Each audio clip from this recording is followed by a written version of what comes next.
Welcome, dear ones. Please, come, sit comfortably. Let your breath settle. Feel the earth beneath you. You are here. And that is enough. I see many faces filled with questions, with longing, and with something more, a spark of creativity. Perhaps, and that is beautiful. Because creativity, like compassion, is a light that shines from within. Today, I wish to speak with you, not lecture, not preach, but to speak with you, like a stream that runs gently beside your path. Our topic is a unique one: how Buddhism inspires creative thinkers. You may wonder, how does the Buddha, who lived over 2,500 years ago, have anything to do with modern creativity, with innovation, with the birth of ideas in a world overflowing with noise? And yet, he does, deeply, endlessly. Let us begin. Not with a textbook, but with silence, that space from which all things arise. Creativity does not begin in chaos. It begins in stillness. It is not forced. It is allowed. And Buddhism teaches us precisely that, how to allow. You see, the Buddha himself was an artist of the mind. He chiseled through ignorance like a sculptor revealing the form within the stone. He looked upon the world not with judgment, but with wonder. Where others saw suffering, he saw a path. Where others saw permanence, he saw movement. Where others clung, he let go. This very shift in perception is the seed of creativity.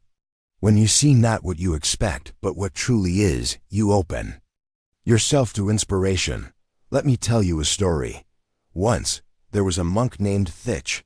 He lived in a humble forest monastery. Every morning, he would rise before the sun and walk to a nearby stream with a small brush made from fallen pine needles.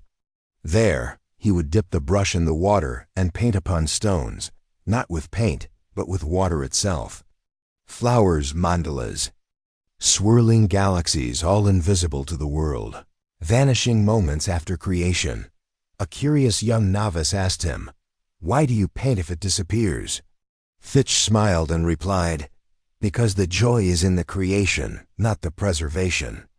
The water teaches me to let go of what I've made and to return to the silence." Now reflect, how often do we, in our modern lives, hold on too tightly to outcomes, to recognition, to perfection? But creativity flows like water. It resists control. It thrives on impermanence. This is what the Buddha saw. The principle of anicca, impermanence, is not just a truth of suffering. It is a fountain of imagination. When we know everything changes, we are no longer bound by fear. We are free to experiment, to play, to explore, without grasping at permanence. This is fertile soil for any creator. Another aspect is shunyata, emptiness. A word that may sound negative, but in Buddhism, it is luminous. Emptiness does not mean nothingness. It means boundlessness. It means the freedom from rigid definitions. You are not a label. You are not a fixed identity. And neither is your art, your thoughts, your dreams. If you are a poet, be also a gardener. If you are a painter, be also a wanderer. If you are a dancer, be also a philosopher. Buddhism encourages us to step outside labels, outside the confines of ego. The ego often whispers, "You can't do this," or "You're not good enough," or "What if they don't like it?" But mindfulness teaches us to watch that voice, to smile at it, and to keep walking anyway. Many creative thinkers, whether they knew it or not, have touched this wisdom. Take the great Japanese haiku poet, Basho. His poems were often written during long solitary journeys.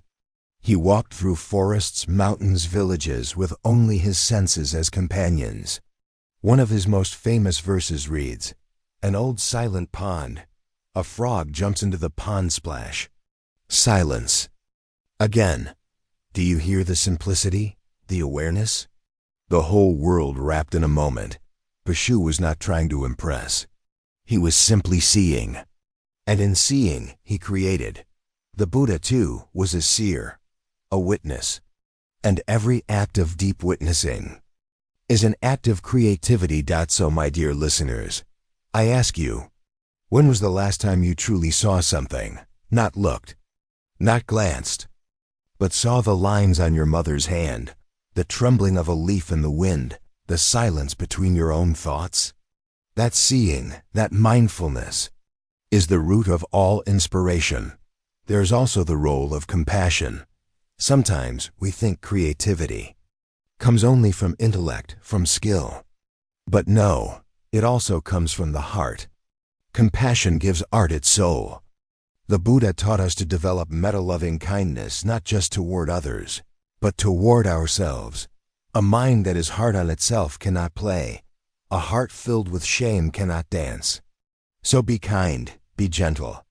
If your painting is not perfect, smile. If your story feels clumsy, smile. If your idea has not yet blossomed, smile. The lotus blooms not in one day, but after patient nurturing in the mud. Yes. Mud is important too. Many of the world's most creative works have emerged from suffering. And Buddhism never tells us to avoid pain. It tells us to transform it, to hold it with mindfulness, with curiosity. When the Buddha sat under the Bodhi tree, he was not escaping life, he was facing it. He faced fear, desire, doubt. And only by observing them, without judgment, did he become free. So too, when we sit with our inner struggles, we may find something beautiful within them, a poem, a melody, a painting, an idea, a story. Even your silence can be a masterpiece. Let me tell you another story. There was once a woman named Lean who lost her son to illness. Her heart was shattered, her world gray. Every morning she would kneel before the Buddha and weep. One day, an elder monk came and said, "Plant a seed." For him, she didn't understand. "A seed for my son?" "Yes," the monk said, "in the soil of your sorrow." And so she did. Each day she watered that seed. In time, a small tree grew. She sat beside it daily. She wrote letters to her son and tied them to its branches. Her pain became poetry. Her loss became love. And over the years, that tree came to be known as the Tree of Letters. Strangers began writing their own notes, sharing their own grief and healing. Lean had become a creator, not of art, but of sacred space. You see, dear ones, creativity is not confined to the canvas or the stage. Creativity is the way we speak, the way we listen, the way we respond to life. Every mindful act is a brushstroke upon the great canvas of being. If you are a parent, your lullaby is art. If you are a teacher, your kindness is art. If you are cook, your care is art. And even if you do not share your creations with the world, know this: the universe still receives them. Nothing is wasted. Now, let us breathe together. Inhale. Feel the cool air fill your lungs. Exhale.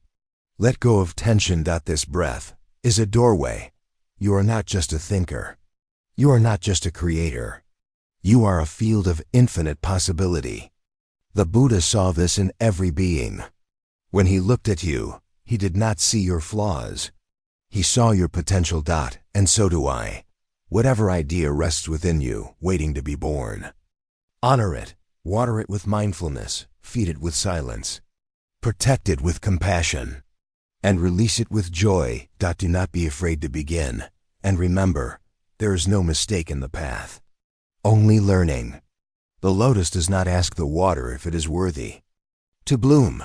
It simply rises. Let yourself rise. And now, as we draw this gentle conversation to a close, I ask you, if this moment touched something in you, if you felt seen, heard, or inspired in any way, I invite you to walk further with us. Please consider subscribing to our YouTube channel, Buddha's Wisdom.